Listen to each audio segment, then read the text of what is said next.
Good morning, everyone. We are continuing here in the words of the Horowitz in the Sefer Mitzvah HaKatzar, and we are still in Mitzvah's Loisa, say the negative commandment, Ayin Zayin, number 77, which is dealing with the laws of Lashon HaRa. And the Horowitz brings down some very frightening words of Chazal today to enforce upon us the importance of understanding just how terrible this Aveira of speaking gossip and evil speech is all about. The Amr Chazal teach us in the Gemara in Yerushalmi, the Rambam brings us down also as the halacha. Shalosh Aveiros nifraim min ha'adam ba'olam hazeh.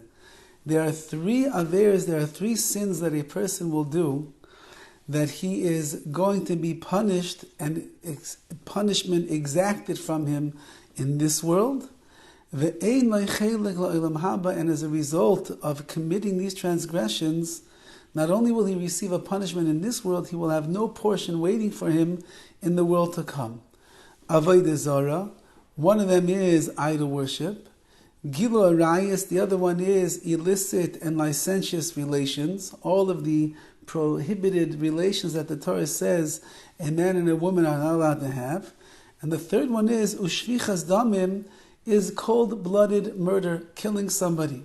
So anyone who does one of these three Aveiras and transgresses them, again, either a person is serving Avodah Zarah, idol worship, he is having illicit relations, or Shvichas Damim, or he is pouring blood unnecessarily, he is murdering somebody. This person gets punished in this world and he has no portion waiting for him in the world to come. Now the Maharal explains that these three Aveiras are the antithesis of what a Jew is supposed to be, and therefore HaKadosh Baruch Hu has no tolerance for them, and so much so that if a person was forced to either do one of these mitzvahs or give up their life, somebody holds a gun to your head and said, bow down to the idol or I'll kill you, the halacha is that a person must give up their life and not serve Avodah Zarah and not commit illicit relations and not do shvichas damim and not perform a murder. So because these are against the very grain and the fiber of what it means to be a Jew. We are ma'aminim, we believe in HaKadosh Baruch Hu. We are people of morality and of modesty, and we are people who value human life. We are people that have the Avas Yisrael. We're supposed to love another person in this world, not to kill them Chalila. Then says Chazal, Lashon HaRa keneged kulam. But the sin of Lashon HaRa is equal to all of these three sins put together. So if you're going to get punished in this world and lose out on your Olam Haba, your world to come, as a result of transgressing any of those three cardinal sins, then could we imagine what the severity of the transgression is going to be for a person who speaks Lashon HaRa, when Lashon HaRa itself is keneged kulam, it's equivalent to all of these three sins. You would not think like this. What's the big deal? Say a little gossip, you say some negative information about another person, you degrade them in your comments. What? That's killing somebody. That's worshipping Avodah Zarah. That's having Gila Rayas, that's licentious relations. What's that all about? So he explains more. Chazal teach us, Lashon HaRa ki'ilu kafar be'ikar. Someone who speaks Lashon HaRa, it's as if he denies the very essence of our belief, which is he doesn't believe in HaKadosh Baruch Hu. How could you speak badly about another Jew? This is the Ribbono Shel Olam's child, the one that HaKadosh Baruch Hu loves. What a chutzpah that you come and you speak degradingly and despairingly about another Jew that's in the world. You are kaifer be'ikar, you refuse to acknowledge HaKadosh Baruch Hu and the world that He has made and the people that He has created. And it says further, Lashon HaRa ha'regesh shloisha. When a person speaks Lashon HaRa, they kill three people. Ha'imrai, the person who says over the Lashon HaRa, it's a spiritual death.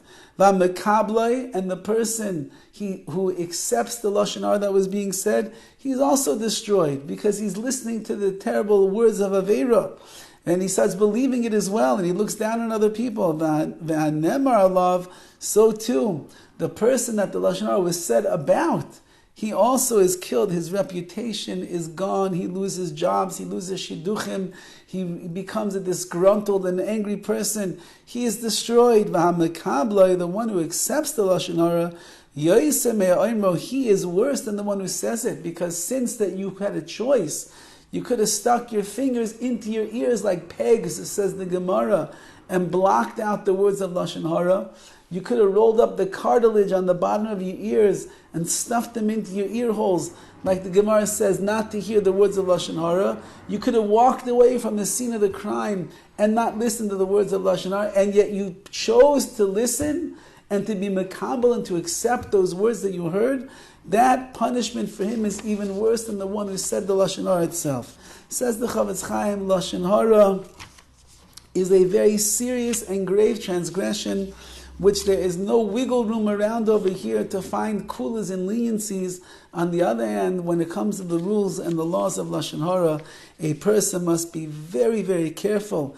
Otherwise, punishments in this world, and ein lo chelik l'olam haba, there will not be a portion that is waiting for them in the world to come.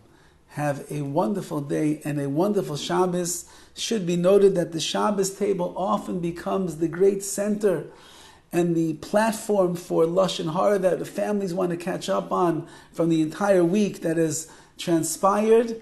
Be careful. Be careful. The Shabbos table is a holy convocation of a husband, a wife, and their children, or the guests that you have sitting there. It is not a makom, it is not a place to begin sharing sordid information, degrading information, words of Lashon HaRa, of gossip, of evil speech with the other people. On the other hand, it's a place for divrei Torah. It's a place for warm, encouraging words. It's a place for zmiros, for singing, and for elevating the level of ruchnius and kedusha in the house on Shabbos Kodesh. Have a wonderful day.